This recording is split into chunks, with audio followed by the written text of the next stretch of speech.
jer Hrvatska je dio NATO i dok postoji savez i dok postoji obaveza u savezu, dok postoji uzajamna odbrana, možemo mjeriti s jedne strane NATO prema Srbiji. To smo pokušali 1999. godine, kada Hrvatska nije bila još uvijek u toj listi NATO, izmjeriti i pokazalo se da nije to baš tako jednostavno.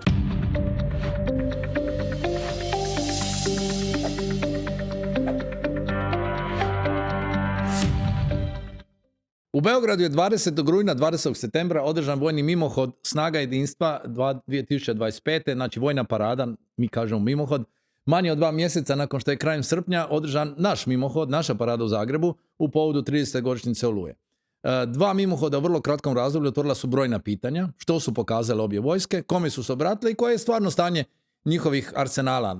Lako je dovesti na paradu, treba vidjeti što leti i poslije što se može stalno koristiti. Znači što znači parade, što znači ponovno uvođenje vojne roka u obje zemlje, kako sve to uklopiti u ovaj današnji globalno politički kontekst i regionalni i svjetski. O svemu tome danas pričam s dvojicom vrlo poznatih vojnih analitičara u regiji, Aleksandrom Radićem iz Srbije i Igorom Tabakom iz Hrvatske.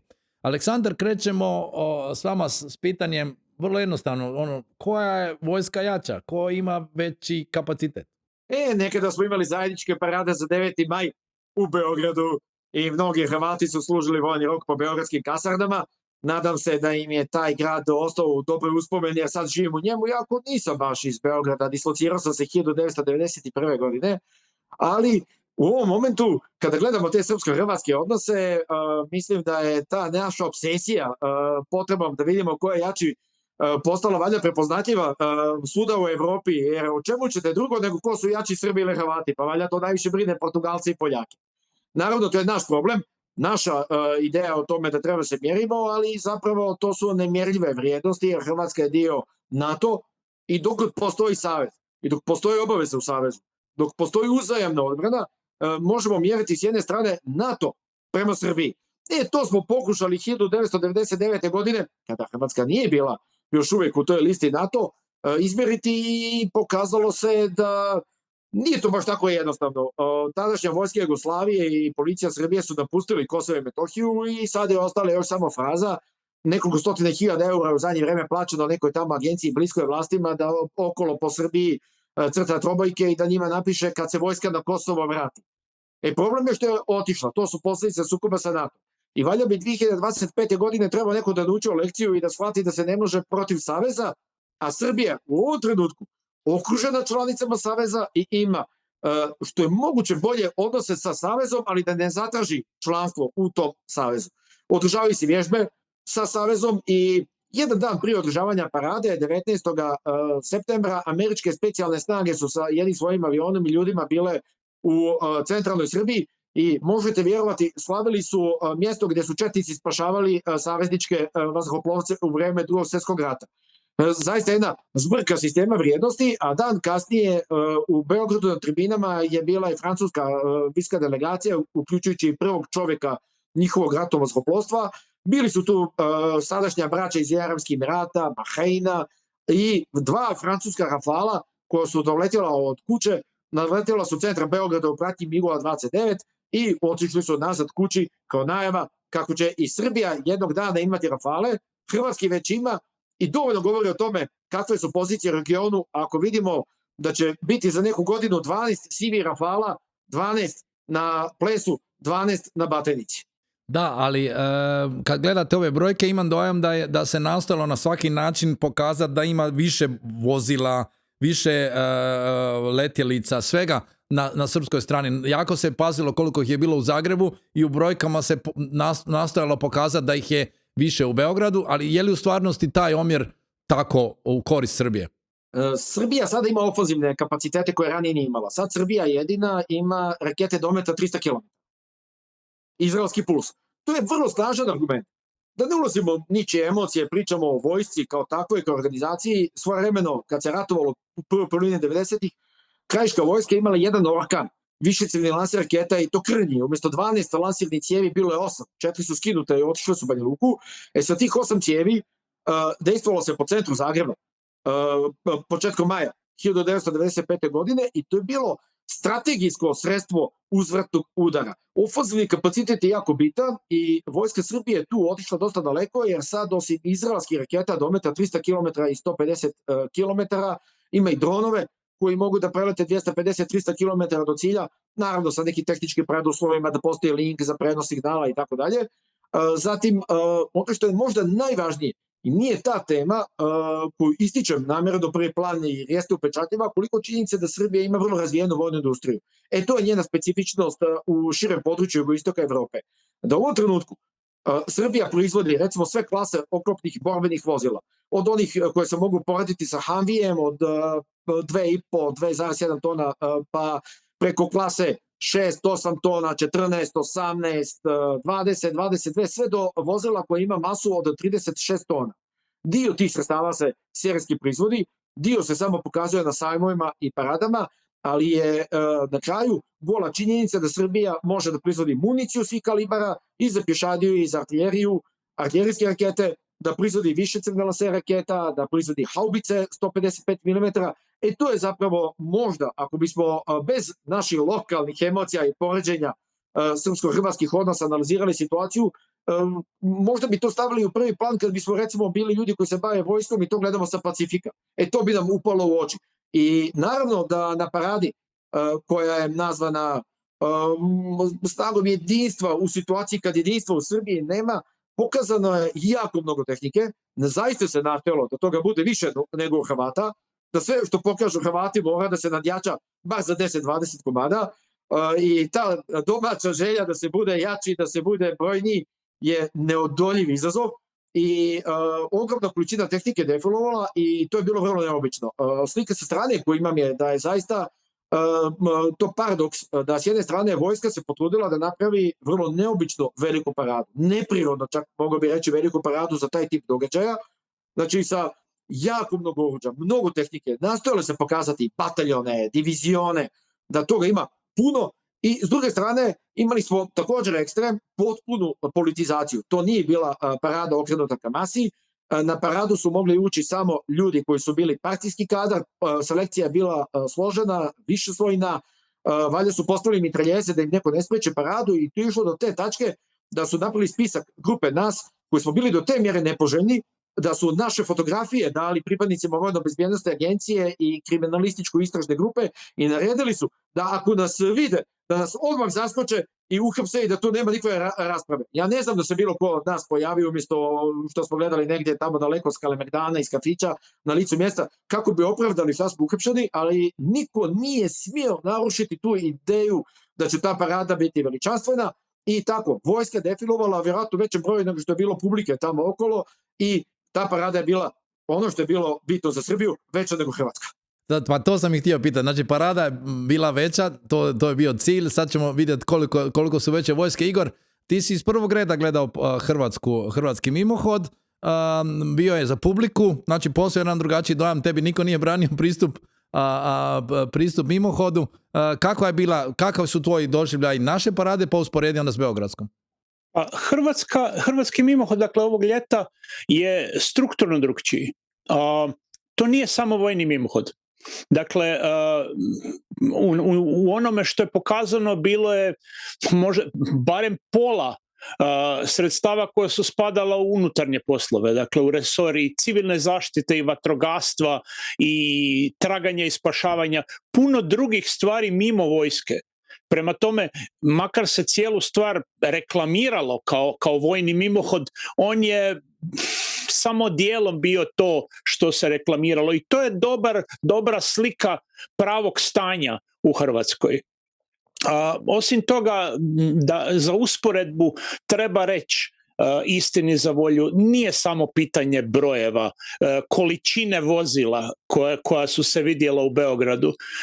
U Beogradu se vidjelo i puno čitavih dijelova obrambenog sustava i oružanih snaga koje Hrvatska ili nema ili ima vrlo slabe.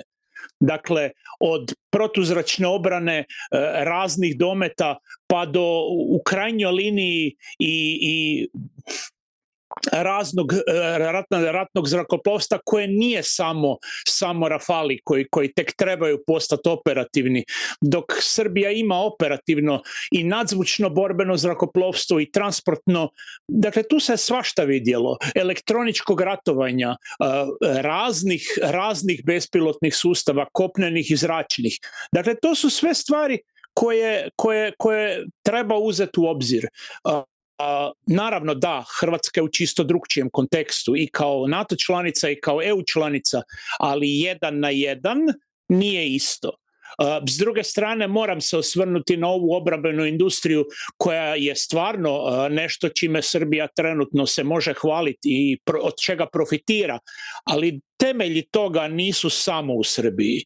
Dakle, današnja Republika Srbija uspjela je na neki način prije 30 godina prisvojiti jedan ogromni dio federalnog sustava. Da ne velimo da je i čitava ona istraživačka glava tog sustava bila i ostala u Beogradu. I to je nešto što puno država u regiji koje su iz bivše Jugoslavije itekako osjećaju manjak. Osjećaju da smo plaćali ono čime se sad Aleksandar Vučić hvali na televiziji i po gradskim cestama. Dakle, to su nekakve stvari koje nisu slučajne. I to je nešto s čim Hrvatska trenutno ima velikih problema. Mi nastojimo nadoknaditi puno tih stvari koje su već jednom bile rađene, sad ih treba raditi isponova. Recimo proizvodnju streljiva koja je nama bolna rana, koja je otišla na razna druga mjesta, a hrvatski porezni obveznici su ih plaćali baš kao što danas plaćaju vlastitu nacionalnu obranu. To je isto bila nacionalna obrana, makar dio i našeg današnjeg političkog spektra ne voli pričati o toj bivšoj državi, ko da nismo u njoj živjeli desetke godina. Dakle, to su sve dijelovi te jedne kompleksne slagalice. Dobro, ali onda znači, izgleda da mi se obojica slažete da u ovom trenutku nekako vojska Srbije i ima više kapaciteta u odnosu na hrvatsku vojsku, ali s druge strane možete li procijeniti je li imamo u usporedbi sa neki 30 godina prije, nekako mi se čini da postoji ipak ta neka ravnoteža, s druge strane tu je NATO iza leđa hrvatske vojske, da mi se čini da su jedna i druga vojske nekako, makar imaju ofanzivna ove mogućnosti, nekako jamci da neće biti sukoba tu. Mislim da Hrvatska uopće ne razmišlja na način maksimiziranja ofanzivnih sposobnosti. Hrvatska vojska se ne misli vraćati nikud izvan svojih granica. I samim tim okolnosti su sasvim drukčije nego prije 30 godina i zato spominjenje danas u ovim obrambenim temama Domovinskog rata je s oproštenjem deplasirano. To nema smisla jer situacija je kompletno drukčija. Drukčija i što se domaće naše opremljenosti tiče i što se perspektive tiče i što se vanjsko-političkog konteksta tiče. Hrvatska se temeljito drukčije postavila. S oproštenjem, Srbija ima problema s izborom saveznika. Nije slučajno da uvoz neki od kupljene robe je bio težak jer susjedne zemlje iz NATO i EU kruga nisu dale prolaz. Ruski ministar vanjskih poslova, ako se ne varam, u jednom trenutku je trebao doći do Beograda, pa nije mogao doći, jer nije dobio pravo preleta preko NATO zemalja. Dakle, to su čisto drukčije okolnosti i naši obrambeni sustavi to jako jasno odražavaju. Saša, tu je, često sam znao pročitati kritike da, naravno, svako naoružavanje, svaka investicija Ministarstva obrane je pod politikom i da je, recimo, Srbija, makar ima i stare saveznike, svoju proizvodnju, dosta radila ti politički dilova, da je kupovala od Kine dronove, od Izraela te rakete i ono, da je s raznih strana pabirčila, pa ih se kao znalo dosta kritizira da kupuju, makar i nije to sve sustavno tako dobro razmišljeno, samo da bi držali te neka savezništva. Ne znam, Igor će nadopuni kako je kod nas, mi smo više otišli prema Amerikancima, znači mijenjamo de facto ovu svu sovjetsku tehniku, sve je to više manje otišlo prema Ukrajini. Komplikovana je to priča jer tokom perioda od decembra 2016. godine kada je počela modernizacija vojske Srbije, milijarde dolara, eura, izraste to kako god želite, otišle su na razna mjesta, ali i domaću industriju. gdje se mora naglasiti da ona u ovom trenutku sa onim što nudi nije naslijeđe bivše Jugoslavije, nema dodirne tačke. Tačno je da je Srbija jedno vrijeme, par dekada posle rata, proizvodila uglavnom ono što je proizvodila nekada, ali u međuvremenu su nikle nove fabrike. Recimo na Paradi u Beogradu najveći dio onoga što se vidjelo nastao je u jednoj potpuno novoj fabrici borbeni složni sistemi, koja je pokrenuta na novim mjestima gdje nikada u vrijeme bivše Jugoslavije nisu postale fabrike, kupljene su nove mašine, alati, zaposleni su novi ljudi, pa treba imati u vidu da pored starih inženjera, svaki njima čast, došla je neka nova generacija i sada Srbija recimo pravi sredstva ratne tehnike koja nemaju više to bivše jugoslovensko nasljeđe. Ima toga mnogo, nekada je teško pratiti, ali ta tehnologija se bazira na uvozu i od toga zapravo krenemo analizi odnosa prema inostranstvu. To je uglavnom tehnika bazirana na zapadnim tehnologijama sa ruskom komponentom. Uzmimo kao primjer borbeno vozilo Lazar 3, Srbija uvodi u naoružanje pješadije Točkaš 8x8, hrvatski ekvivalent je nabavljen iz finske Patrija s klapom Slavonskom Brodu. Srbija se odlučila za svoje vozilo i u konfiguraciji koja sad je proizvedena u početnim količinama i prikazana na Paradi, Lazar 3M ima američki Cummins motor, francusko nezavisno vješanje koje je projektovano u Irskoj, komponente elektronike kupljene na zapadu i na jednom dijelu vozila kupolu koja je tajnim kanalima stigla iz Rusije nedavno. Ta kupola je velika misterija, pravi je ruska firma Burevestnik sa topom 30 mm. Zvanično to ne bi moglo biti u Beogradu, ali vidjeli smo na Paradi da su bila vozila sa tom kupolom, opet neka ta ista vozila sa kupolom koja je skinuta sa mađarskih BTR-ova 80A, sa vozila koje su oni nabavili iz Rusije 1990. godina. To je nekako malome simbol onoga što radi Srbija. Kupuju se svakakle, ali mislim da je motivacija u prvom redu politička. Vučiću, da bi mogao da izađe pred centre moći iz inostranstva, trebalo je nešto da ponudi. Srbija nije dio saveza, nema resurse koje bi mogla da ponudi, onda kupuje nešto kroz državne poslove. I jedno vreme je težište bilo na saradnji prema Rusiji, Bjelorusiji, Kini, kupovalo se od njih sve i svašta. Francuska je onda izbila na prvo mjesto i sad zapravo ako bi gledali račune, Francuzima će se platiti najviše. Rafali, to će biti velika kreditna linija. Prošle godine je francuska vlada obezbijedila kreditnu liniju od 4 milijarde eura Srbiji za podršku budžetu, gdje onda stoji tamo negdje iza i za nabavku strategijskih sistema koji su važni i dogovorimo se s obje strane. Čitajte Rafal. Naravno nije sva ta suma povučena.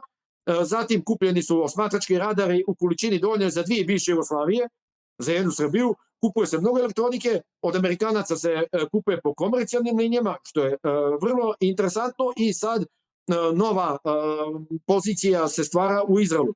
Prošle godine i ove godine s Izraelom je dogovoreno bezmalo 2 milijarde dolara vrijednosti poslova i Izrael je napravio taj ozbiljan politički presedan i Srbije isporučuje rakete dometa 300 km. To je ozbiljna tema jer dugo vremena se razmatralo na međunarodnom nivou da li recimo strogo ograničiti, kontrolisati ili čak zabraniti izlaz raketa u dometa 300 i više kilometara i postoji sporazum koji to reguliše, doduše sa većim bojim glavama nego što je ovo što sad ima Srbija u okviru sprečavanja proliferacije naoružanja za masovno uništenje. Sad je činjenica da Srbija zapravo kolekcionira saveznike ad hoc od danas do sutra, ali to nije priča o državi, to je priča o Vučiću. To je njegova privatna politika, njegovo privatno nastojanje da nešto uradi u državi kojoj on kontroliše sve. U kome mu je bitan svaki detalj i on se lično hvalio kako je na jednom hibridnom protivmionskom sistemu raspređivao gdje će biti koja raketa, pa mu je dao i protivoklopne mogućnosti, što je možda malo protivprirodno, ali lično predsjednik Republike tvrdi da je on smišljao gdje će biti koja raketa i naslagao je neko sredstvo gdje imate rakete koje su stare 60 godina i najnovije rakete. Tako se gradi i srpska spoljna politika. Gleda se na uzor Tita, prati se šta se danas dešava, pripremate se za sutra i jako teško ispratiti čitav taj politički haos koji se odrazio simbolično na to jedno oklopno sredstvo. A tu je i Kina, samo tu ste preskočili ovu temu oko Kine. Kina je isporučila silnu masu dronova, zar ne? Kina je jedan isporučilaca. Protuzračnih stvari. Srbija kupila dronove iz Kine. Kupila je iz Izraela, ali proizvodi jako veliki broj dronova kod kuće i do te mjere sada teško pratiti da bez obzira koliko sam duboko u temi. Imam problem, ponekad pogledam neki dron i pitam se čekaj koji je, polako udahni vazduh pa ćeš vidjeti koji je. Kina ima tu jednu posebnu ulogu, isporučila je i raketni sistem protivvazdušne odbrane sa zonom uništenja po daljini od 100 km. To je bilo vrlo bitno, da se zna dokle možemo i sa takvim raketama dobaciti i zahvatiti. Taj sistem se zove FK-3 i to je bila jedna ozbiljna politička kontraverza koja pokazuje koliko i Vučićev istočni grijeh može da bude neobičan. Jer on je prvo otišao u Moskvu i rekao je kupit ćemo vaš sistem, pripremite nam kapacitet za proizvodnju jer samo što nismo potpisali ugovor, onda je iznevrio Ruse i kupio kineski sistem koji je baziran na kopiranju, pa pazite, ruske rakete i američkog radara. I Moskva je tad bila jako nesrećna, bilo je tamo članaka u ruskoj vojnoj publicistici o udarcu u leđa koji je Vučić zadao Rusima, pa šta je naručivao rakete, šta je pričao o raketama, obećavao kad je kupio kineske, ali činjenica kada pogledate šta je bilo od tehnike na srpskoj paradi, to je impresivna količina, zaista, i kineskih raketa i dronova, i izraelskih raketa i dronova, domaće svekolike proizvodnje. Najnovije oklopno vozilo koje pravi Srbija u maloj klasi posle kupovine mnogo američkih Handija bazirano je na šasiji koja se kupuje iz Amerike i zove se, vjerovali ili ne, Aleksandar Ujedinitelj. U vreme kada Srbijom vlada čovjek koga zovemo Aleksandar Razjedinitelj.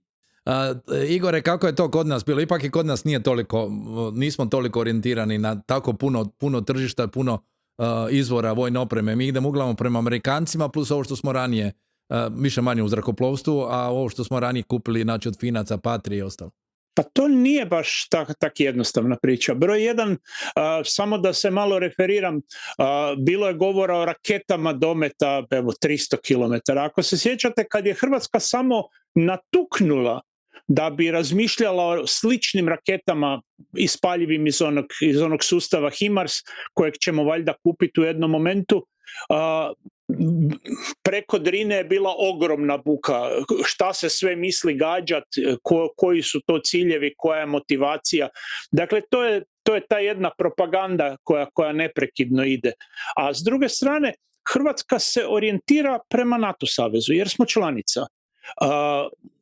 Tu nije bilo jako puno oslonca na Ameriku, posebno ne zadnjih godina. Oni jesu najveći partner, ali velike kupovine su išle od Finaca, dakle one Patrije.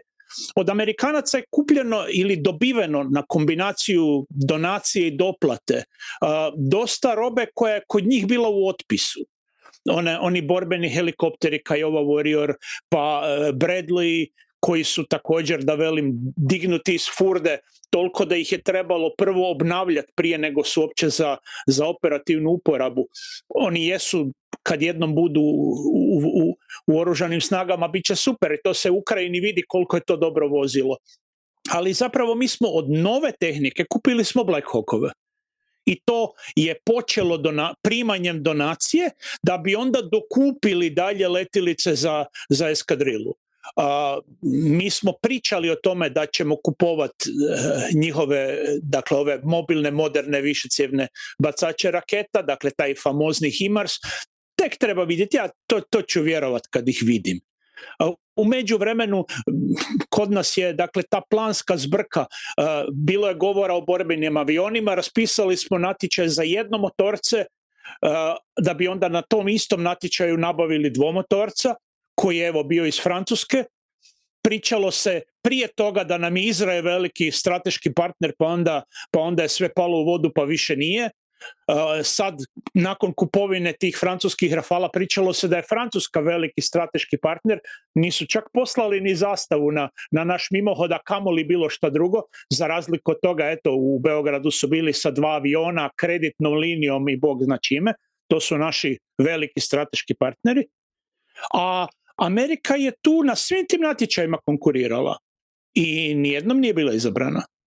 Dakle, to su te neke poruke koje Hrvatska i vanjska i obrambena politika ustrajno šalje i mislim da mi smo zapravo možda zadnjih desetljeća vani prvenstveno poznati po tome da kad si priskrbimo i zaradimo neku dobru volju, da to ne iskoristimo.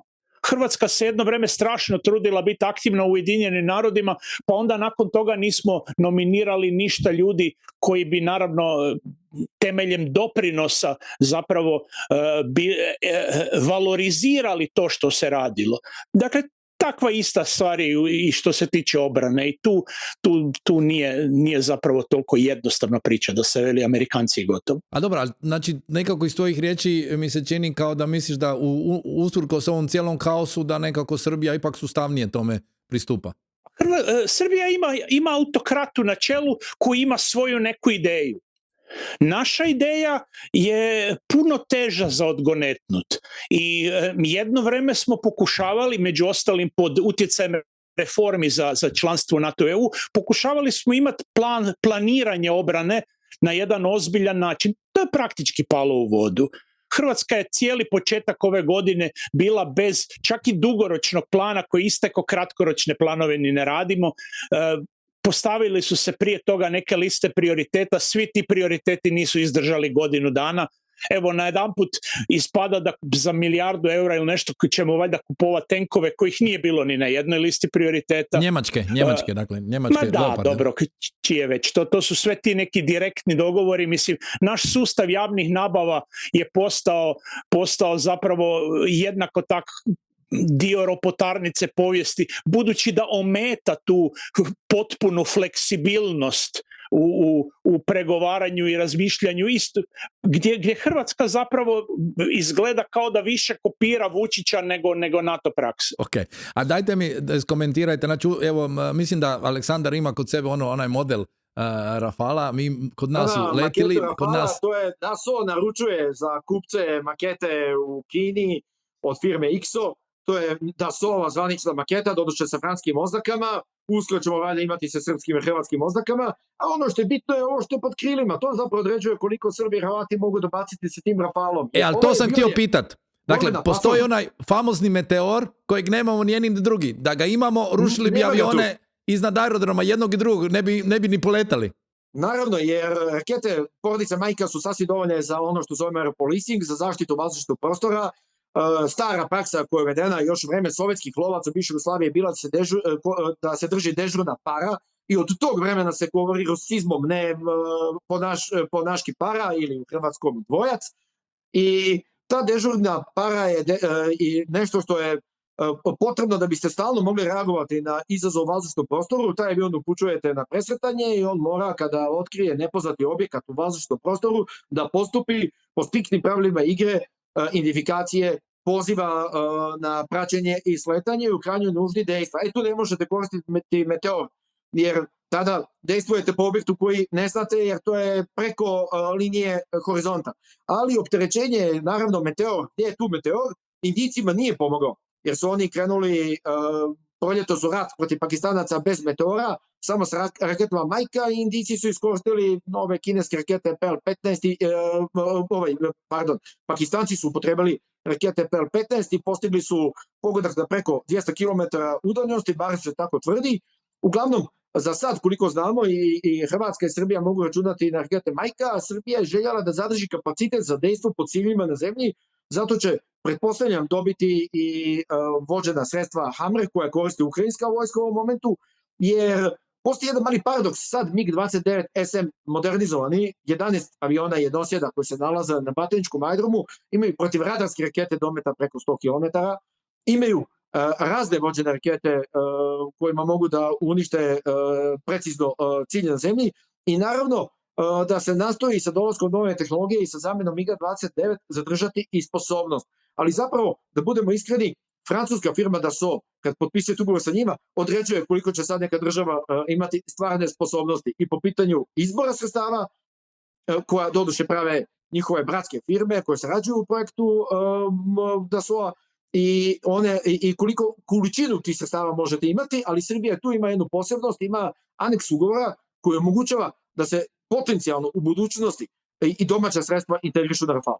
Ali, Igore, zar tu nismo došli u apsurdnu situaciju da imamo i s jedne strane Hrvatsku članicu NATO, a s druge strane Srbiju, obje će imati Rafale i da će im Francuzi odlučivati što uopće smiju imati od naoružanja, kako ga koristiti. S druge strane, Francuzi ne pošalju ni zastavu tu, tamo je de facto načelnik zrakoplovstva u Beogradu na paradi. Kako su to poruke jednim drugima? Mislim...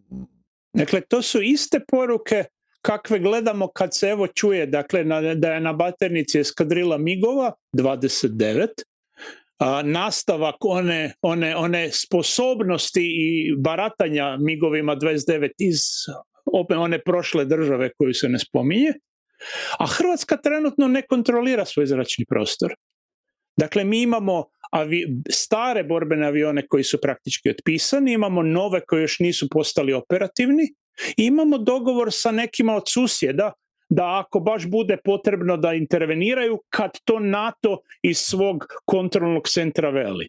Dakle, Hrvatska trenutno nema svoje borbeno zrakoplovstvo u punoj operativnoj varijanti. Ovi naši Rafali uspijevaju biti na mimohodu, uspijevaju tu i tamo napraviti kakav paradni prelet, ali to nije to.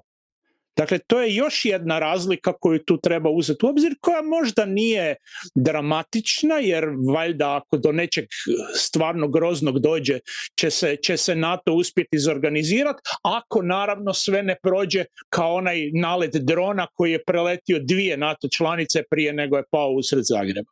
Ali moram ti priznati da nisam očekivao da ćeš me ovoliko spustiti na zemlju što se tiče hrvatskih mogućnosti. Ja mislim da će mnogi reagirati na ovu emisiju. Bila ideja da kažemo... Hrvatske mogućnosti će biti. One jesu u nastajanju. Naši rabljeni Rafali će vjerojatno kad budu operativno sposobni ispunjavati svoje osnovne neke funkcije. Naravno tu opet dolazimo do tog ograničenja, evo prvo i osnovno ofenzivnih sposobnosti, koje će ovisiti o dobroj volji našeg strateškog partnera koji je eto takav kakav je, a to smo si sve sami priskrbili. Dakle, nema tu nikakvih nedoumica i čudnih nejasnih situacija. Saša, ajmo, pri kraju smo ovog prvog dijela koji će ići na lokalne televizije, inače radimo ovaj podcast u suradnji sa portalom Pogled.hr, pa će se podcast moći čitati u hrvatskom tisku ovu subotu. Zanima me, kod vas se isto uvodi obvezni vojni rok, kako je stanje općenito pješaštvo? Čitao sam sad jedan članak da su dosta veliki odljev kadrova iz vojske, prvenstveno zbog i plata, ali kažu i odnosa prema vojnicima. Pa Igor, ti nastavi kako je u Hrvatskoj. Mislim da najveći problem zapravo vojske Srbije je ljudstvo, jer politika jeste efikasna i autokratija jeste tu vrlo pogodan mehanizam za brzu odluku. Naime, nemate procedure, nemate ništa, nađu se 2 političara i u 4 roka se dogovore. Sad drugi je problem, kako je to moguće da se tako efikasno radi između recimo jednog predsjednika jedne demokratske Francuske i autokrate iz Beograda. Ali očigledno sistem funkcioniše, tehnika stiže u velikim količinama, mnogo toga se pravi, perspektiva da će naoružanja biti sve više, ali nema ljudi. Srbija je sad već u situaciji da će imati manje pilota nego sjedišta za pilote u vazduhoplovstvu. Jer ne prati interes populacije za vojnu službu potrebe, a veliki problem vojske Srbije u tome što je ona 2006. 2007. godine, kad je prošla kroz duboku organizaciju pod vodstvom generala Ponoša, mog zemljaka dolje iz južnijih predjela iz Dalmacije, ona je u to vrijeme optimalizovana za popunu kroz obavezno služenje. Stvoreno je mnogo bataljona. I preko 60 bataljona ima srpska kopnena vojska, plus 8 brigada u rezervi. I taj kadar morate računati koliki je, a on mora da se popuni rezervom. Obzirom da je Srbija obustavila služenje roka, suspendovala, recimo tako, jer nije ukinuto kao forma zakona, nego jednim članom stavljen zakon van snage, taj dio zakona, 1. januara 2011. godine, sada su sve stariji rezervisti. Sad su to već ljudi od 40 godina na koje ne možete računati. Srbija taj problem mora da riješi i zato se razmišlja o obaveznom služenju roka, jer mnogo bataljona u miru su zapravo samo komande za razvoj u ratu. Imaju komandanta, imaju štab, imaju neku jedinicu malu ekvivalenta voda koja se bavi logistikom, ali tek u ratu to postaju od 30-40 ljudi, punokrvni bataljone od 500-600 ljudi. Tu razliku morate popuniti ljudima koji su služili vojni rok, prošli kroz obuku, jer u ovom trenutku je forma tipično vulinovska. Oni služe vojni rok navodno 15 dana, tu je bilo rješenje ko napuni 30 godina starosti, automatski se stavlja u spisak rezervista, možda mu organizujete kurs od 15 dana i sposoban je da ratuje. Naravno da je to iluzija, a koncept profesionalne popune je doživio krah zato što ljudi nisu zadovoljni atmosferom u sistemu koji je pod vrlo snažnom političkom presijom. To je zapravo problem, jer vladajuća partija u Srbiji se osokolila, uzela sve pod svoje želi da stvori svog novog čovjeka i nisu zadovoljni nacijom. Nisu zadovoljni ni onima koji su u vojsci, jer nisu dorasli njihovim prohtjevima. I zapravo sad smo upravo u periodu jedne snažne kampanje unutrašnjih struktura bezbjednosti iz Vojske Srbije, koje proganjaju ljude koji lajkuju opozicione sadržaje, koji se oduševljavaju protestima. To je neizbježno. Negdje u pozadini parade održane 20. septembra momci i djevojke sa tenkova su pozdravljali studente. To je slika koja plaši vlast i taj problem mora da se razreši. Srbija zapravo prva otvorila temu obaveznog služenja roka, gospodin Vučić je pomenuo tu temu još ljeta 2017. godine, umeđu vremenu se to odlagalo, bila ideja da se ove godine konačno krene, ali do daljnjeg to se odlaže do stabilizacije unutrašnjih prilika u Srbiji. Jer je sad nezamislivo da se maturanti, jer prva generacija koja bi služila je 2600, pozovu u kasarne, to su momci i djevojke koji su, to su momci, pošto djevojke nisu obuhvaćene našom obaveznom pričom o vojnom roku, učestvovali u protestima, spavali su u svojim gimnazijama, išli su sa protesta na protest, marširali okolo i sada dođu u kasarnu kada tamo kod njihovog komandira vode, komandira čete, Vučićeva slika na zidu.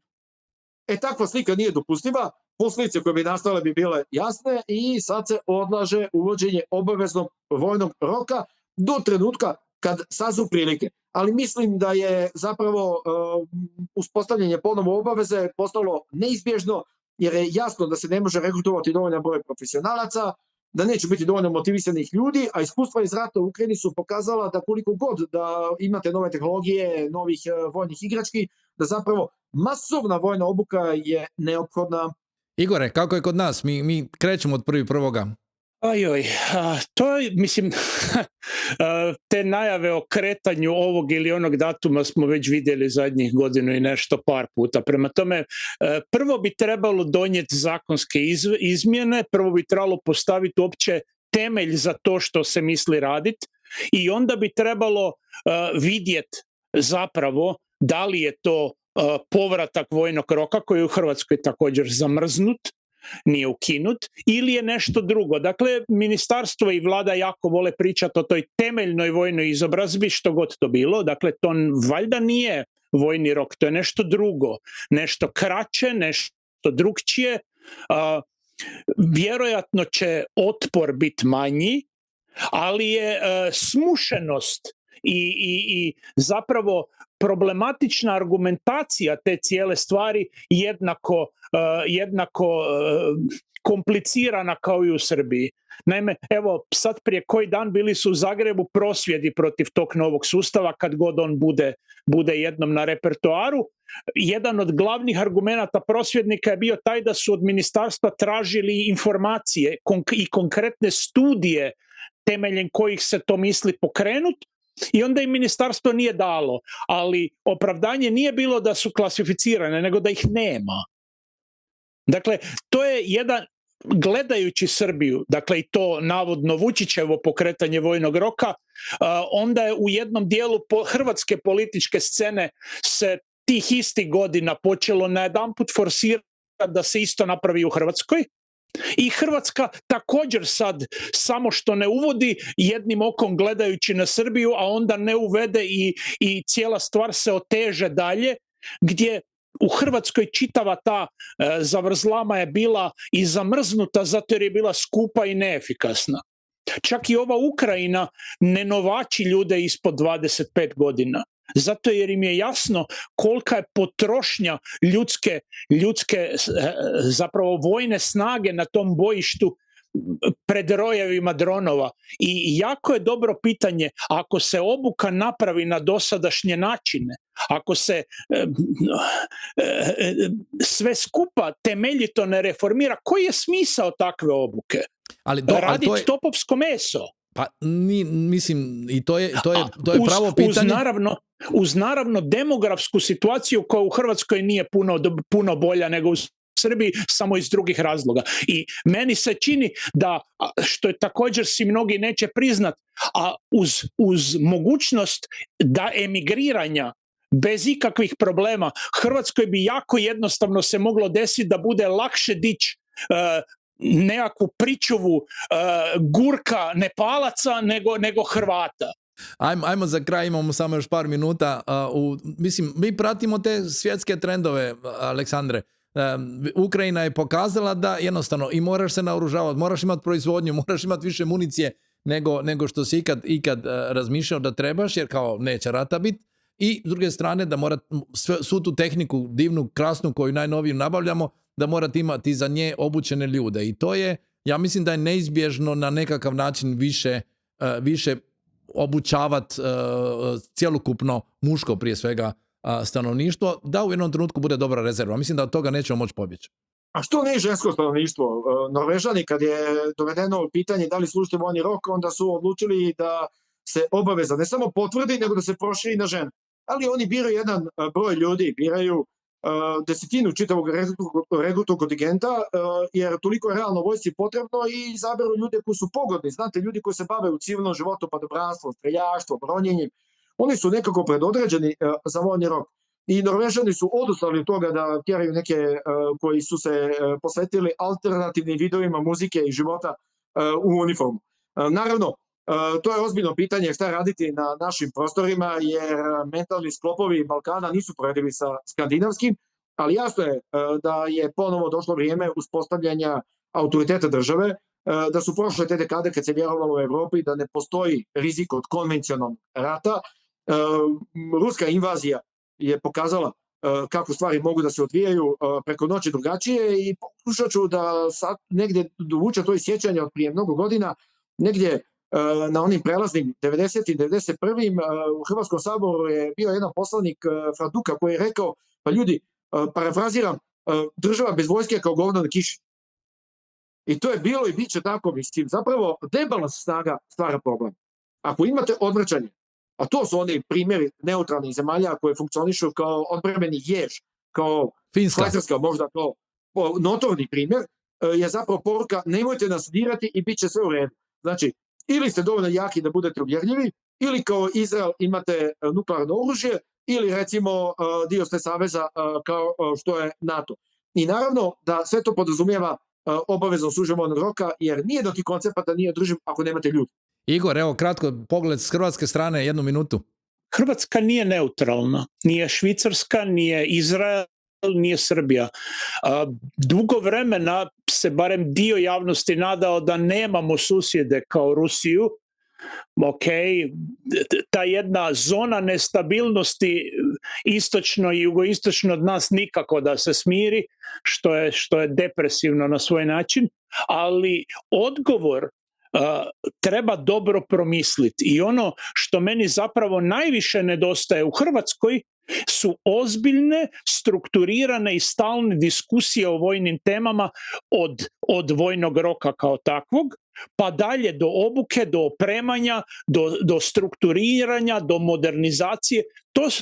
To nama tu u Zagrebu najviše fali. Dakle, nadićte bivše dojmove da je sve vezano uz vojsku automatski tajno i da će to neko drugi napraviti, da li u Beogradu, Briselu, Washingtonu ili gde, i da se počne ozbiljno razmišljati o pametnom, efikasnom korištenju domaćih sredstava, domaćeg novca, domaće tehnologije, domaće pameti, na promišljen i raspravljen način, jer samo kroz ozbiljnu raspravu se bruse ideja, a to je ono što hrvatskoj obrambenoj sferi zapravo jako fali.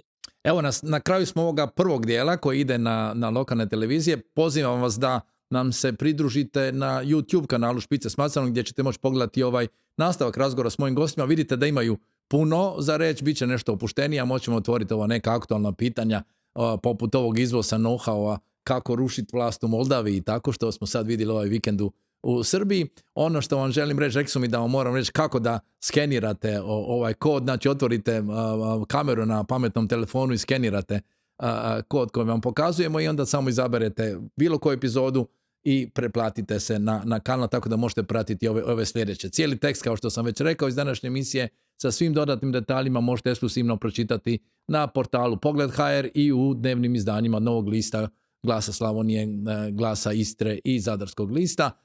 Mi se gledamo za 7 dana u isto vrijeme, nadam se, sa ponovno još atraktivnim temama. Sad ćemo malo pričati o tome tko su naši gosti. Igora ste već upoznali, pa ću dati prednost Saši da se prvi predstavi. Više o njima doznajte na našem blogu, tako da kamerom mobitela skenirate taj QR koji vidite na ekranu. Aleksandar Radić. Tko je Aleksandar Radić? Sada vaš sagovornik u tom svojstvu, inače vojni entuzijasta u prvom redu, ali piše knjige i tekstove vojne tematike, u ovom momentu najčešće za češki jedan vojni časopis ATM i za jedan interesantan projekat, zove se Velike priče, to je portal koji vodi magazin Nedeljnik iz Beograda i objavljuju tekstove na tom portalu ljudi od Vardara do Triglava, razne tematike. Moj resor je vojska. Tu smo vas i snimili, tako smo rekli, ajmo Aleksandra zvat da nam bude sugovornik. S druge strane, ideja je inače ovog podcasta da imamo sugovornike sa jednog ili drugog spektra ili iz jedne iz druge države. Igor, ti si već bio gost kod nas, pa evo, kratko. Vojni analitičar iz Zagreba, objavljujem također kod nas na Jutarnjem, radim osnovno sa par partnera i prijatelja portal Obris, obrana i sigurnost. U inozemstvu objavljujem nešto u Janesu, radim sa ISS-om iz Londona, dakle koliko god se može na ove vojne teme, centrirano na Hrvatsku i onda okoliš i naravno saveze u kojima jesmo, organizacije koje imaju obrambeni aspekt u krajnjoj liniji, dakle i NATO i EU sve više. Zadnje vrijeme sam jako koncentriran na ovaj rat u Ukrajini, kojeg pokušavam što je detaljnije pratiti moguće, ali velim ne zanemarujući pri tome Hrvatsku koja mi je ipak prvi i osnovni fokus. Ali činjenica da si tu jedan od rijetkih konzistentnih izvora informacija i za regiju iz Ukrajine i da su svi te primijetili kao kontinuirani izvor već 4. godinu koji jednostavno prati sve što se događa detaljno. Kad ti treba izvor o Ukrajini ideš čitaš što vi pišete. Saša, što je tajna specifičnost Srbije? Vi ste specijalizirate da kod vas mogu doći razni razbijači na obuku, da ih Rusi obučavaju i onda ih šalju da ruše izbore, kao što je bilo sad za Moldaviju. Ali za divno čudo ovaj put ste ih pohapsili. Par dana to je divno, mislim, što se tako radi u izvozu. Izvoze se u Ukrajinu minobacačke mine, artiljerijske rakete, municija takozvanih nestandardnih kalibara, ona istočna, eto nekima kad zatreba nešto drugo, eto Rusima, na primjer, isporučuju se ljudi. Doduše, njihovi ljudi su prošli navodno kroz kursiranje. To je jedna vrlo ozbiljna tema koja, mislim da prije svega, ako gledamo je to onom prvom redu strategijskom, pokazuje koliko Vučić pokušava da bude prijatelj sa svima i da svima učini nešto. On zapravo se bori za vlast, za preživljavanje.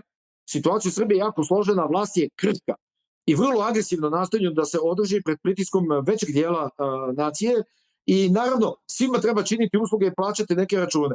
Tako da šta god zatreba trenutno na srpskom tržištu odbrambenih tehnologija i znanja. Možete uzeti, ako vam treba raketu, možete uzeti kurs obuke. Ranije još bilo indicija o tome da se nešto čudo dešavalo u vezi Moldavije i činjenica da u Beogradu postoji ta jedna jaka ruska struja. S jedne strane, prijateljstvo sa NATO, tu su stalno neki generali NATO, sa NATO se vježba. Jedna mala digresija, čim je počela ruska invazija, srpska vlada je donijela odluku da se obustave sve aktivnosti na vježbi i sad se to povremeno nekim zaključcima vlade promijeni, stavi van snage samo za vježbe sa američkim zelenim beretkama, američkim marincima i tako sa saveznicima sa zapada. Ali iz Ruse se čini mnogo što motri se pažljivo na rusku zajednicu u Beogradu koja je jako brojna. Mnogo je tu ljudi koji su i povezani sa ruskim bezbjednosnim sektorom i pobjegli su kad su shvatili šta se dešava tamo kod kuće, odlučili su da postanu srpski državljani i to je valjda Moskvi jako bitno, znate, tamo vladaju bezbjednjaci, oni vole da neko to drži pod kontrolom i čine se te neke specifične bezbjednostne usluge. Najnovija je priča zapravo došla iz Moldavije, oni su razotkrili da postoje neki tajni centri za obuku u Srbiji, zatim Beograd nije imao izbora nego da reaguje, uhapšene par ljudi koji su bliski jednoj ličnosti koja je koalicioni partner vladajućeg SNS-a, reč je o gospodinu Popoviću koji ima fabrike u Rusiji, koji mora da radi što Rusija kaže, ali dio vlasti u Srbiji. I naravno da je sad otvoreno pitanje, svih pitanja, da li je to znala obavješteno bezbjednostna struktura Srbije. Sad vi izaberite, da li je za jednu zemlju gore da to nisu znali, što znači da su nesposobni, ili da su znali, odnosno u tome učestvovali. Mislim da je odgovor tu potpuno jasan, ne prolazi ništa mimo kontrole. Za Srbiju je u jednom momentu bilo oportuno, odnosno za Vučića, da podrži rusku opciju. Sad je to kompromitovano i u momentu su se odrekli tih ljudi koji su učestvovali na obuci, za koje čujemo ljudi koji su tamo na licu mesta na terenu gde se to odvijalo oko Loznice, da se nisu ni previše skrivali, da su oni tu okolo šetali, marširali, bili su vidljivi. Nema tu sad neke velike fame i neke priče iz nekog trilera. Da, ali nekako, ne znam, Igore, meni je i dalje, jasno je da su službe to kontrolirale, ali opet mi je nadrealno da pustiš kamp u vlastitu zemlju za neko treće tržište i da to toleriraš i da to ljudi vide, onako ne skrivaš. To je nešto što mi se čini nemoguće, ne može se dogoditi u članici NATO, ali bilo je indicija i za to ranije, ali evo sad su prvi put se stvari takve nekakve pokazale. Ne znam kako ti to gledaš, Igore, znači tu općenitu poziciju Srbije. Broj 1, Srbija nije u NATO-u i pitanje kad bi zadovoljila uvjete za biti u NATO-u. S druge strane, Srbija veli da bi htjela biti članica Europske unije. Te sve stvari se ne mogu raditi ni u zemlji članici Europske unije. Ali nije teško primijetiti da jedan od velikih prigovora je da ta zemlja nama susjedna nikako da uskladi, ako ništa, svoju formalnu vanjsku politiku s Unijom, a kamoli onda ovakve praktične situacije. Dakle, to je jedna stvar. Bojim se da usklađivanje vanjske politike, pa onda i uvođenje sankcija Ruskoj federaciji, gdje je Srbija jedna od rijetkih na kontinentu i šire koja to nije napravila, je jednako tabu tema ko što je i tabu tema sukcesija vojne imovine bivše federalne vojske, koja također bi bila zanimljiva kad bi se barem dovela na razinu ostalih dijelova sukcesije bivše Jugoslavije, recimo diplomatske imovine, deviznih rezervi, zlatnih rezervi, čega već, što je sve zapravo bilo puno lakše za podijeliti nego ove vojne teme koje niti da krenu, a kamoli da se riješe. Tu ono što znamo u hrvatskoj javnosti je pitanje školskog broda Jadran, pa evo da pređemo malo i na tu priču oko Jadrana, što jedan i drugi kažete, kakvi su izgledi, kako bi se to moglo riješiti i uopće tu poziciju Crne Gore kao članice NATO koja se nije pojavila na paradi u Zagrebu, ali se zato pojavila u Beogradu. Aleksandro, ćete vi prvo? Moram bi prvo nešto reći u vezi te situacije, da li Srbija poštuje neka pravila igre ili ne. Naime, Evropa se promijenila, više ništa nije tabu, ali da se podsjetimo da unutar NATO, recimo, vodeća sila i te organizacije iz svijeta, Amerika, bila sklona, recimo, da organizuje tajne zatvore i tajna ispitivanja, ne baš tako davno. Da ima raznih stvari, kada politika to zahtjeva, to se čini. Sad sa zapada postoji mnogo pozitivnih signala prema Vučiću, održavanju njegove vlasti zbog ideje stabilnosti na Balkanu i u tom kontekstu prepoznajem jednu visoku toleranciju i nemojte sad da zatvorimo oči na tim da na sjevernim granicama i Hrvatske i Srbije, Mađarska, koja na vlasti ima čovjeka koji recimo u mnogo čemu ne podržava ono što je mainstream u stavovima NATO. Kod nas na Balkanu su naravno odnosi tradicionalno složeni i interesantna je priča o školskom brodu Jadran, zato što je vidim kao simbol. Hrvatska uporno traži Jadran, jer to je, čini mi se, neka želja da se Crna Gora dovede u situaciju da prihvati pravila igre, ko je tu stariji i kako to treba da izgleda. Zatim, Crna Gora ima svoje jake argumente, jer sa hrvatske strane se malo nespretno insistiralo, ja ne znam odakle je to došlo uopšte na matičnoj luci, ona ne postoji iz ratne brodove i to je, što bi se reklo, činjenica, zna se. To je bilo sredstvo koje se zateklo na remontu u Tiftu početkom rata, tokom svoje karijere, tokom svih dekada je bilo kontraverzno, opet gdje se nalazilo i kako se nalazilo, je se kretalo od Tifta, Dubrovnika, Lore, gdje se školski brod Jadran nalazio na vezu kad ne plovi sa pitomcima vreme bivše Jugoslavije, tokom najvećeg dijela istorije tog broda. I kad je Crna Gora postala samostalna 2006. godine, ostalo se 52 broda u mornarici, uključujući Jadran. Stigao je predlog da se potpiše sporazum o korišćenju broda za protokolarne namene za račun Srbije i o pravu preče kupovine u slučaju otuđenja tog broda. Taj sporazum nikad nije potpisan, nekako u igrama političkim Beograda i Podgorice to se ignorisalo. Crnoj Gori je to važan brod, također simbol, i mislim da su sada tu argumenti zapravo pravo odmjeravanje snaga ko ima jače pozicije, a tu Hrvatska ima mogućnost stalnog pritiska s obzirom na to da Crna Gora ima ambiciju da uđe u Europsku uniju.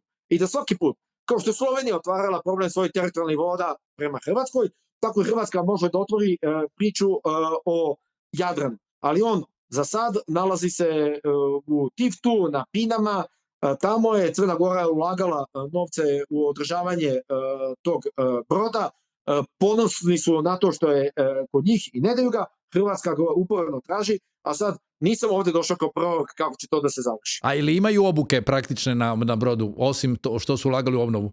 Vrlo malo se radi na konkretnoj obuci, osim sa civilnim strukturama, jer u Boki je civilni pomorski fakultet. Naime, mornaričko školovanje je bilo vezano pre rata za Loru, sa raspadom Jugoslavije zna se kako se ko snašao. Interesantno je da u Srbiji recimo postoji školstvo za takozvane rečne jedinice i koriste se činovi koji su ekvivalenti mornaričkih.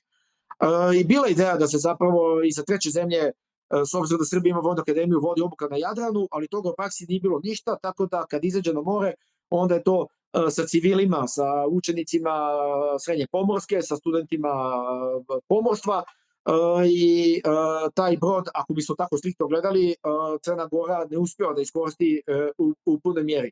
Davno su prošla ona vremena Titove Jugoslavije, kad je svake godine školovano po stotine novih Titovih oficira i podoficira, i kad su stvarane od nule, recimo ratna mornarica Sudana, iz slovensku podršku, školovani kadrovi, doslovce iz svih nesvrstanih zemalja, Libijci, Iračani, iz mnogo zemalja su dolazili na obuku ljudi iz pomorske struke, i onda u to vreme Jadran bio jako zauzet. Sad je očigledno ostalo da vidimo čiju će zastavu da vijori, jer to je jedino što je preostalo. Davna samo nostalgija može da priča o tim stotinama pitomaca koji se gore peru uz nas. Igore? Otkud počet? Dakle, Hrvatska ima ratnu mornaricu koja je nastala također na ruševinama te jedne bivše države. Crna Gora je bila mjesto gdje se je odvuklo većinu resursa te organizacije i među ostalim odvuklo se i taj školski brod. To je jedna od rijetkih stvari koje Hrvatska traži u sklopu te već spomenute sukcesije vojne imovine. To je jedna od rijetkih stvari koje tražimo u naturi. Uz taj brod tražilo se još jedan avion, borbeni avion MiG-21 iz Klagenfurta u Austriji, koji je vraćen nakon puno godina i puno natezanja i puno pregovaranja, ali sad je u Zagrebu. Dakle, mislim da će i školski brod za Hrvatsku ratnu mornaricu jednom se vratiti iz svog, da velim, talačkog statusa u Boki Kotorskoj, a onda će na njemu moći biti među ostalim i libijski mornaričari koji su bili na obuci kod nas zadnjih godina, pa ćemo dogovoriti dalje, tim više što postoji velika potreba i za domaćom obukom, koja može naravno biti međunarodno proširena i na Crnogorce koji bi trebali takvu praksu na moru, ali to, bojim se, neće puno utjecati na rješavanje ovog spora koji između Hrvatske i Crne Gore je jedan od rijetkih kamena spoticanja, budući da nismo pokretali nikakva pitanja granice, zemlje, crta na karti, čak se počelo rješavati pitanje razgraničenja epikontinentalnog pojasa, što je inače jedna isplativija tema. A to nije problem i neće ni biti problem dok se ove neke sitnice riješe na kojima Crna Gora zapravo ustrajava na isti način na koji radi rasprodaju već desetljećima robe, ostale mornaričke robe, koja je također dovučena iz svih ovih otoka i luka sjevernije od njih. I to je jedna neugodna tema koja neće sama od sebe prestati. A kako si čitao ove poruke nedolaska Crnogoraca u Zagreb, a s druge strane odlazak u Beograd, makar simbolično, ali ipak odlazak? Pa to su sve poruke. Ali nema problema, mislim, unutar saveza zemlje članice kontinuirano komuniciraju i razgovaraju i usklađuju svoju politiku. I Crna Gora će tu vjerojatno je trebalo objasniti koji joj je smisao i u tog njihovog postupanja i imaju naravno punu slobodu postupanja i dalje. A za članstvo u Europskoj uniji ipak treba zadovoljiti neke uvjete koji nisu samo pitanje jednog broda i jedne zastave, nego su i malo širi i to je velik posao. Mi smo ga jedvice prošli i mislim da puno ljudi nije bilo svjesno koliko je to posla i koliko će biti posla nakon ulaska u Uniju. Prema tome, to je opet jedno teško pitanje koje Crnogorcima predstoji, ja mislim predstoji i Republici Srbiji, iako se ona na momente pravi hoće, neće, pa tek ćemo vidjeti da li će biti više sličnija Turskoj ili po pitanju članstva EU ili nekoj drugoj srednjeazijskoj državi koja o tome niti ne razmišlja. To treba vidjeti. Da, ali Saša, koliko vam je izgledno da Crna Gora kao članica NATO ipak sad ode prema Srbiji kroz ovu politiku koja se tamo događa, ili mislite da tu neće biti neko, ovo što kaže Igor, nekog značajnijeg mijenjanja smjera, jer ipak je članica NATO? Jer postoji ta tendencija koju ste sami rekli da se izađe na more preko Crne Gore. Nema tendencija koja je izrazita. Naravno, Srbija ima mornaričke činove za svaki slučaj. Ako se obnovi ponovo ratna mornarica, nikad se ne zna, znate, istorija je čudo. Svašta smo mi vidjeli. Ja kad sam slušao vojni rok, ušao sam u Jugoslovensku narodnu armiju i izašao sam iz neke treće vojske sa pečatom o vojnoj knjižici. Tako da su stvari u istoriji promjenjive. Ali Crna Gora u ovom trenutku je članica NATO, to je potpuno jasno. NATO je zid. NATO ima svoje pravila igre, to je efektivni savez i ne dovodi se u pitanje da li ona može da sarađuje s trećim zemljama, ali samo ako je to oportuno interesima NATO. Simbolične igrice koje smo vidjeli sad oko parada su dnevna politika. Ne reflektuju se one dramatično na priču o NATO. Jer pokazalo se da i posle promjene vlasti u Crnoj Gori, posle odlaska Mila Đukanovića kao nosioca opcije stvaranja montenegrinstva kao ideje i dolaska srpskih partija na vlast, suština nije promenjena. Crna Gora je čvrsto usedrena u evroatlantskim integracijama i tako se ponašaju. I nastoje da razvoj svoje vojske, koliko god je mala, optimaliziraju prema potrebama NATO, sad kupuju 2 patrolna broda zato što je potrebno da kontrolišu akvatoriji, ali s obzirom na finansijske mogućnosti rešavali su tako velikim paketima od godine do godine prvo ratno zrakoplovstvo, nabavili su 3 srednja helikoptera, Bell 412, pa okrupna vozila za kopnu vojsku, sada brodove, jer znate kako, što god da kupe, njima je svaka nabavka veća nego ukupan iznos godišnjeg vojnog budžeta za vojsku od 1800-1900 ljudi.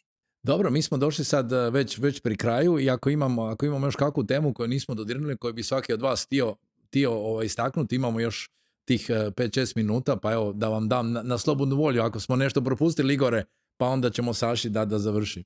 Evo, šta ćemo za Bosnom, Igore? Mi malo o Bosni pričamo. Pa to nismo ni dodirnuli, ali to bi bila velika tema, ja mislim sad, za cijelu emisiju. Što ćemo sa Bosnom i Hercegovinom i politikom tamo i svime. Nego možda za kraj da mi kažete malo pogled na Ukrajinu, s obzirom da je Igor tako detaljno prati već godinama, da vidimo jedan pogled iz Srbije i pogled iz Hrvatske, kako vam se čini, u kom smjeru ide ovo stanje na bojišnicama. Igor? Pa, to je ogroman rat. Mislim, ja nisam mislio da ću vidjeti za svog života toliko velik rat koji obuhvaća tehnički punu lepezu sredstava, za čisto praćenje traži od gledanja povijesti i zemljopisa do tamošnje politike, do stvarnih događanja na terenu, koliko god se ona mogu razaznat na ovoliku daljinu iz nekakvih službenih, poluslužbenih i neslužbenih izvora. Ali mislim da će utjecaj svega onog što se vidi u Ukrajini biti ogromni na sve ostale zemlje, pa evo onda i na Hrvatsku i na sve naše susjede, jer ondje se trenutno vidi ritam inovacija koji je zapravo grozno brz, kojeg ako ne morate iz životnih razloga je jako teško makar teorijski pratiti. A opet same novosti koje se ondje vide jako jasno pokazuju da evo sve što je Hrvatska pokazala na ovoljetnom svom vojnom mimohodu na toj paradi jedva da bi bilo uporabivo blizu fronte, a kamoli na fronti bez ozbiljnih dorada, prerada i unapređenja. Dakle, to su sve stvari koje utiču, novine koje utiču i na baratanje ljudstvom, a u krajnjoj liniji na baratanje razvojnim kapacitetima, proizvodnim kapacitetima. To je sve nešto što je u krajnjoj liniji dalo i hrvatskoj obrambenoj politici jedan udarac koji se mora primiti, prilagoditi i krenuti dalje, a to tek trebamo zapravo u punini vidjeti. I to je jedan ogroman izvor u krajnjoj liniji zanimljivosti koje se ne smije propustiti. Saša, jedno malo u Ukrajini, ali me zanima i ovo, pa obojica možete to pred kraj komentirati. Kako to da Danci ne mogu skinuti niti jedan od ovih dronova koji ih maltretiraju već danima? Mislim, kakav je to show program? Nije lako sa dronovima, ali to je ozbiljna igranka, jer mislim da Moskva je osmislila jednu operaciju pritiska, stvaranja psihološke tenzije i zato da šalju dronove. Postoji i ona vojna pragmatična crta, to su provokativni letovi, vidite kako diše protivnička protivvazdušna odbrana, odiju se radari, ključna sredstva, rasporedi gdje se nalazi, šta možete učiniti i kako možete učiniti sa vojne strane. Ali mislim da ona je u ovom trenutku ipak nije primarna, da Moskvu jako zanima da preduzme jednu širu operaciju više segmenata uznemiravanja Evrope.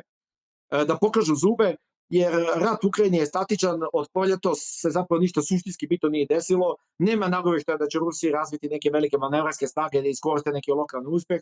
Ukrajinci imaju ograničene resurse i mogu da drže kako tako liniju i da se povuku kad negdje su pod prevelikim pritiskom, ali to se sve odvija na jako malom prostoru, izolovano.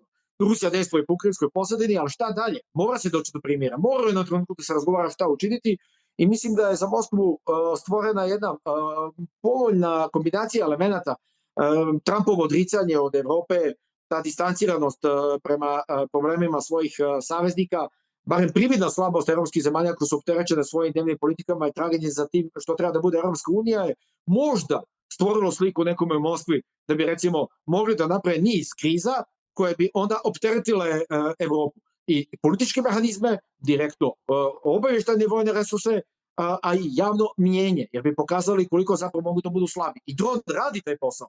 Jer kada vidite da nešto tamo poletelo, kad čujete vijest, avioni su prizemljeni, nešto je tamo palo, izmjenjuju se vijesti iz Poljske, Danske, onda Evropa mora da reaguje na provokaciju koja zapravo donosi mnogo dobiti za rusku stranu u odnosu na angažovanje resursa.